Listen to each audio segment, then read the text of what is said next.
Bienvenue dans Coulisses, la nouvelle émission de la Ruche Média TV. Nous vous proposons aujourd'hui Xavier Duringer pour la sortie de son livre Sfumato, une rencontre privilégiée. Xavier Duringer. Le cœur du roman est une rencontre. On parle très bien de Paris, on y parle très bien aussi du théâtre, des acteurs, mais il y a ces deux personnages un peu paumés, mais incroyablement séduisants, qui sont Raphaël et Simon. Cette rencontre-là, à travers l'un et l'autre, qu'est-ce que vous avez voulu faire passer comme message à travers l'idée de l'autre ? Il n'y a pas de hasard sans cause, et le hasard est une loi qui voyage incognito, c'est-à-dire que souvent nos vies vont changer grâce à la rencontre. Voilà. Et des rencontres parfois qu'on n'imagine pas. Et c'est souvent, en tout cas, la rencontre avec Simon, c'est quelqu'un que j'ai connu quand j'avais 15 ans, parce qu'en fait, ces deux paumés qui sont super séduisants, c'est moi et mon meilleur pote, en fait. Super, voilà. Vous êtes séduisant. Donc voilà, je vous remercie. Et donc c'était... c'est quelqu'un qui m'accompagne encore aujourd'hui, puisque voilà, c'est une amitié de plus de 35 ans, et c'est vrai qu'on a toujours été ensemble et en parallèle jusqu'à aujourd'hui, puisqu'aujourd'hui il est acteur. J'ai changé son nom, c'est pas son vrai prénom dans la vie, c'est un acteur aujourd'hui qui travaille bien d'ailleurs. Mais en même temps, on a, dans notre rencontre, en fait, on s'est toujours accompagné, mais après, c'est les rencontres différentes qu'il y a eu. Bon, y a quelqu'un qui a écrit dernièrement, qui avait fait un petit papier, qui disait que c'était comme une lettre que j'envoyais à ma jeunesse perdue, ce qui était très joli. Et donc Simon et Raphaël, voilà, j'allais dire, c'est les deux faces d'une même pièce, enfin, qui est l'amitié comme ça sur le temps. Et son petit frère qui était toxicomane et qui, voilà, je raconterai pas l'histoire non, on raconte pas tout. Mais il y a une phrase magnifique qui résume bien ce que vous dites, page 66. Être ami, c'est être la mémoire de l'autre. Voilà, ça résume très bien et c'est très beau. Mais bien sûr, parce que toujours, on a tous un pote comme ça, en fait, ou une copine comme ça, qui dit, voilà, à chaque fois qu'il vit une histoire d'amour, et qui dit, voilà, là c'est le bon, j'ai jamais été comme ça, et puis quand ça se passe mal, qui dit, voilà, c'est la première fois où je suis complètement détruite, et tu dis, mais non, ça fait déjà 15 fois que tu fais exactement la même chose, ça fait 15 fois que tu es détruit. Et donc à partir de là, être ami, c'est la mémoire de l'autre, c'est celui qui se souvient et qui peut rappeler à l'autre en fait que c'est son comportement qui est pratiquement toujours le même et que finalement, si lui-même ne change pas de comportement amoureux, il aura du mal à trouver quelqu'un. Voilà. Bien sûr.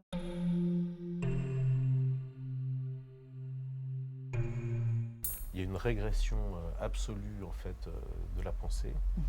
Il y a une forme de droitisation aujourd'hui terrible. Moi, j'ai des amis qui votent à droite, des amis qui votent à gauche. C'est pas là le problème, sauf qu'on sent que tout glisse, tout va vers une forme d'exclusion, de radicalisation de la parole. Et même au niveau, j'allais dire, sans parler de la politique, des amis qui soient juifs, musulmans, on sent qu'il y a une radicalisation de tous les discours. Et il n'y a plus personne pour ramener en fait une notion d'unité, de se poser en fait les vraies questions qui sont en train de se passer aujourd'hui. Et voilà, et ça fait mal parce qu'on peut se retrouver autour d'une table avec des amis, avec des amis qui vont tenir des propos, j'allais dire, qui vont avoir une sorte de feu dans la bouche et qui apportent que de la division en fait sur les choses. Et on a tendance dans nos sociétés aujourd'hui à stigmatiser telle ou telle population. Donc voilà, ça c'est absolument terrible. On traite les informations d'une façon... on a tendance à jamais aller chercher dans la profondeur des choses, en fait. On survole. D'avoir un discours réel aussi sur ce qui est en train de se passer au niveau de la politique, de la religion, de ce qui est en train de se passer. D'avoir vraiment des gens qui peuvent, à des heures de grande écoute, finalement, de mettre... j'allais dire des humanistes qui soient juifs, chrétiens, musulmans ensemble, grande écoute, pour parler par exemple de ce qui est en train de se passer en Syrie, en Irak, ce qui s'est passé en Afghanistan. On ne le fait pas. Et qu'on a l'impression que les problèmes du bout du monde, de toute façon, arrivent dans notre assiette tous les soirs et que finalement, on va à chaque fois se radicaliser alors qu'on n'a aucune raison ici de se radicaliser, mais plutôt de chercher ce qu'on pourrait appeler l'unité en fait, des êtres les uns avec les autres. Les musulmans vont appeler ça al-wahid, d'essayer de trouver cette chose comme ça qui peut rassembler et non pas qui nous divise. Justement, à la fin du roman, il y a une partie sur un homme que vous avez rencontré qui s'appelle Victor, qui a donc été très important pour vous, il vous a simplement appris le dépassement de soi et en tout cas de se poser ces questions-là. C'est cette rencontre-là qui a bouleversé pour le coup, votre existence, votre façon de penser aujourd'hui, ce regard sur l'autre? Oui, ça a été un grand bouleversement parce qu'il apportait la contradiction sur toutes les choses. Oui.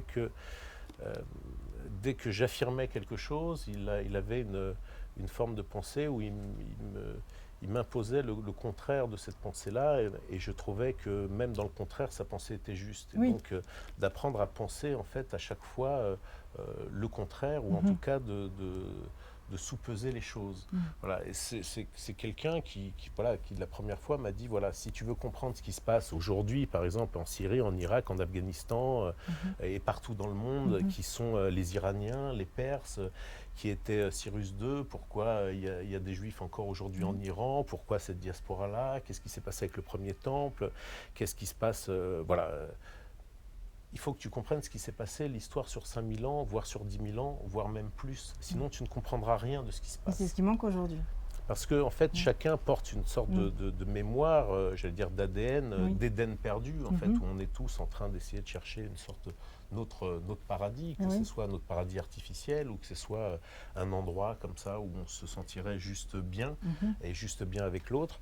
Il y a cette chose aujourd'hui de courant où on va expliquer par de la politique ou par des idéologies très précises qui est en train de se passer, et en même temps il existe des choses sous-jacentes, en fait sous-jacentes, qui ont été écrites il y a très très longtemps et qui sont en train de se réaliser aujourd'hui. Voilà. Et ça, c'est un discours qu'on n'entend jamais. Et que ce soit d'ailleurs à l'intérieur de l'islam, du judaïsme ou du christianisme, il y a des gens qui cherchent, il y a des gens qui travaillent, il y a des gens qui étudient, il y a des gens qui se posent des questions. Ces gens-là pourraient très bien se réunir et parler entre eux parce que finalement ils ont la même vision en fait du monde, ou la même vision d'eux-mêmes et la vision de l'humanité. Et à partir de là, aujourd'hui, cette chose est complètement absente. C'est-à-dire que le religieux fait peur, le spirituel fait peur, le mystique fait peur, l'ésotérique fait peur, enfin tout fait peur aujourd'hui. C'est-à-dire qu'on a complètement divisé les choses. Alors déjà que science, philosophie et religion étaient quelque chose qui pouvait être ensemble, on les a déjà complètement explosées, éclatées. Mais là, elles n'ont jamais été aussi explosées qu'aujourd'hui. Donc j'aurais envie, voilà, et ça me choque, d'entendre parfois d'autres sons, d'autres discours, discours sur la société telle qu'elle est aujourd'hui, aussi bien la française qu'à travers le monde.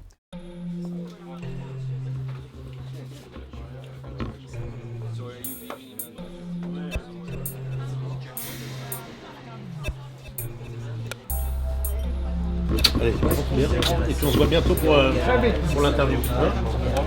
Vous êtes un des personnages du roman.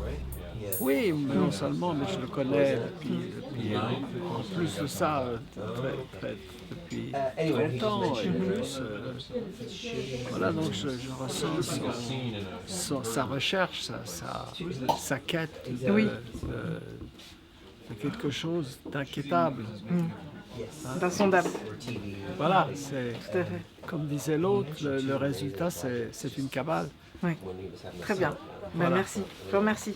Xavier a toujours été quelqu'un pour moi qui fait le lien entre l'invisible et le terrien, c'est-à-dire qu'il a à la fois la compréhension du monde réel avec la gouaille, avec la drôlerie, avec la cocasserie, il est formidable dans tout ça, et en même temps il nous laisse entrevoir un autre monde, et il est très fort à ouvrir la fenêtre pour nous laisser, nous donner envie d'aller plus loin, et cette curiosité. Et personnellement, moi, il a vraiment été à l'origine de ma propre curiosité et de ma propre recherche.